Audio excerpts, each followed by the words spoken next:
Përshëndetje shenja ujorit, kjo është panorama e interpretimit javor.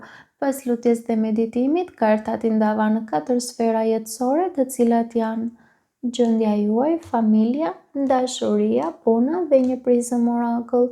Në gjendjen tuaj personale kemi perandoreshën, rrota e fatit, 10 shkopin, kalorësi monedhave. Duket se ju po hyni në këtë javë me energjinë e perandoreshës. Brenda jush ka ndjeshmëri, ka intuit, ka kreativitet dhe një dëshirë për të ushqyer diçka, që mund të jetë një projekt, një marrëdhënie, një ide ose thjesht veten tuaj. Ju jeni në një fazë ku ndjeni se meritoni më shumë butësi, më shumë vlerësim, më shumë dashuri. Por rrota e fatit tregon se jeta po lëviz dhe mund të ketë një zhvillim të papritur, një ndryshim në humor, një lajm ose një situatë që nuk është plotësisht në kontrollin tuaj. Kjo nuk është rastësi, është cikël, diçka që ka qenë në proces prej kohësh tani po kthehet në sipërfaqe. Problemi është se ndërkohë ju po mbani shumë peshë, 10 shkopin të tregojnë lodhje. Ju ndoshta jeni bërë shtylla e fortë për të tjerët, duke mbajtur përgjegjësi emocionale që nuk ju përkasin plotësisht.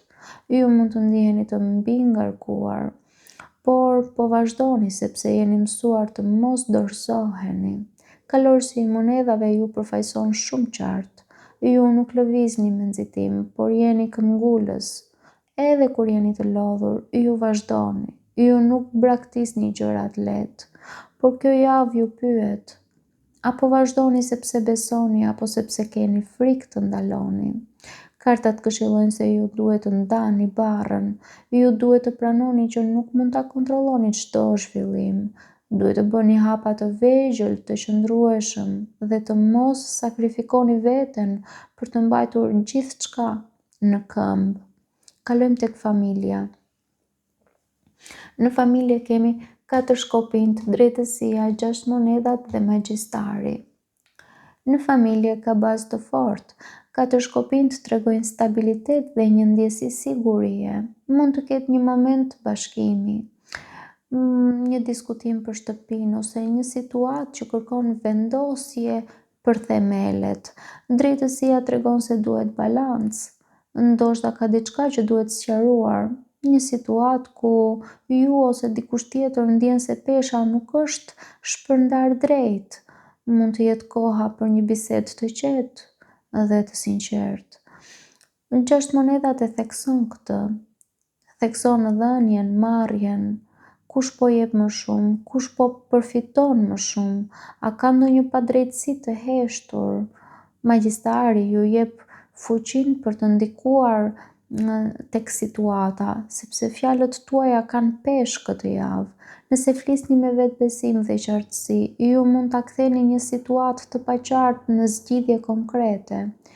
Kartat këshillojnë të mos e shtyni një bisedë të rëndësishme. Duhet të flisni me maturi, të mos manipuloni, por as të mos heshtni. Ju keni aftësinë të krijoni harmoni nëse veproni me qartësi. Kalojmë tek dashuria. Në dashuri kemi 6 shpatat, 6 kupat, 8 kupat dhe 10 shpatat.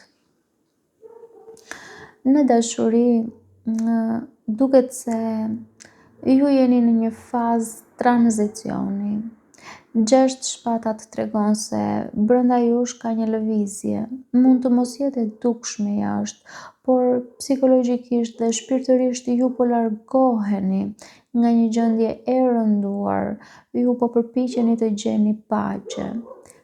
Ju lutem, injorojeni lejen e qenve në background, sepse janë qenë te rrugës dhe unë nuk kam se çfarë të bëj në këtë situatë. Thjesht injorojeni. Okej, kalojmë tek 6 kupat. 6 kupat sjell të kaluarën, që flet për kujtime, nostalgji, flet për një person që ka qenë i rëndësishëm për ju. Mund të ketë rikthim komunikimi ose thjesht rikthim emocionesh. Ju mund të ndiheni të tërhequr nga një ndjesi e vjetër, nga një histori që dikur ju ka bërë të ndiheni të gjallë. Por këtu vjen dilema. 8 kupat tregon se pavarësisht kujtimeve, diçka nuk po ju mbush më. Mund të kuptoni se ndjenja ekziston, por realiteti nuk përputhet me idealin.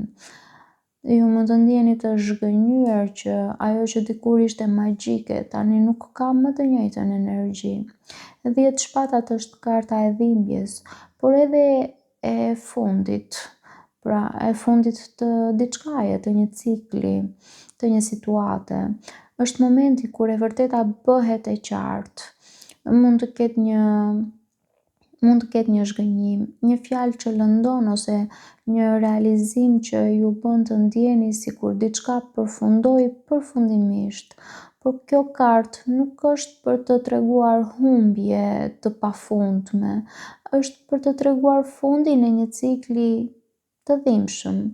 Pas saj, nuk ka më, domethënë, 8 pjetë, nuk ka më poshtë, ka vetëm shërim pastaj. Pra ju mund të përballeni me pyetje si për shembull, apo qëndroj sepse e dua apo sepse kam frikë ta lë?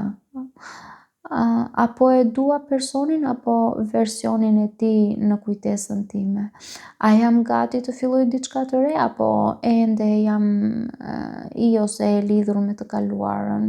Pra kjo javë në një farë mënyrë kërkon ndershmëri të plotë me veten. Mund të jetë e dhimbshme, por është çliruese, më besoni për këtë.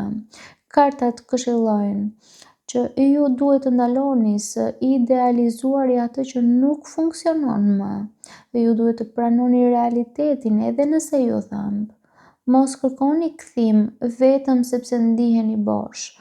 Nëse duhet të mbyllet një kapitull, mbylleni me dinjitet. Ju nuk po humbni dashurinë, ju po pastroni terrenin për një dashuri më të mirë, më të pastër, më të vërtetë dhe më të shëndetshme. Kalojmë tek puna. Në punë kemi 5 shpatat, 9 shpatat, 7 shpatat dhe 7 kupat. Në punë ka tension. 5 shpatat tregon konflikt ose konkurrencë jo të shëndetshme. 9 shpatat tregon ankth, tregon mendime që ju mbajnë zgjuar gjatë netëve.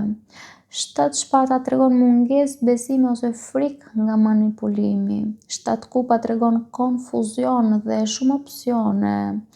Ju mund të ndjeni të pasigurt për një vendim profesional. Mund të ketë situata ku nuk jeni të sigurt se kujt duhet t'i besoni dhe kujt jo. Kartat këshillojnë, mos reagoni emocionalisht në punë, mos ndani planet tuaja me këdo, mos merrni vendime nga ankthi dhe zgjidhni një drejtim dhe fokusohuni në atë drejtim. Kjo javë është analizë, jo lëvizje të mëdha. Kalojmë në prizëm orakull ku kemi frustrimin.